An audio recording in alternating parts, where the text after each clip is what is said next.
மக்கள் பணத்திலிருந்து ஒரு பைசா கூட தொடமாட்டோம், தொடவும் விடமாட்டோம், தொட்டா விடமாட்டோம், இதுக்கு முன்னாடி தொட்டவங்களையும் விடமாட்டோம்.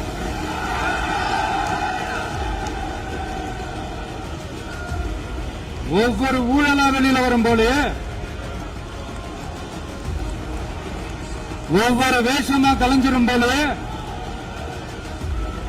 இங்க இருக்கிற நிறைய பேரு நடுங்கி போய் இதுல நம்ம மேல அவதூறு வேற.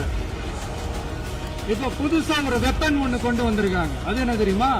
அவங்க தயவால தான் நம்ம ஆட்சி நடக்குதான். மக்கள் தயவால இந்த ஆட்சி நடந்துகிட்டு இருக்கு.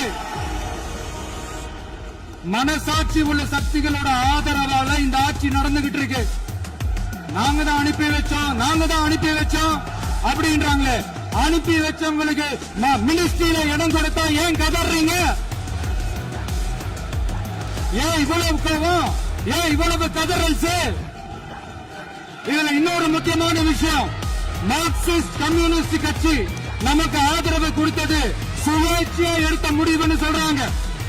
அதே மாதிரி இந்திய கம்யூனிஸ்ட் கட்சி நமக்கு ஆதரவு கொடுத்தது சுயேட்சையா எடுத்த முடிவுன்னு சொல்றாங்க. இதுல எங்க இருந்து நாங்க தான் அனுப்பி வச்சோம்னா புரியல. மக்களுக்கு நல்லா புரியும். எல்லாத்தையும் தெளிவா பார்த்துக்கிட்டு இருக்கிறாங்க.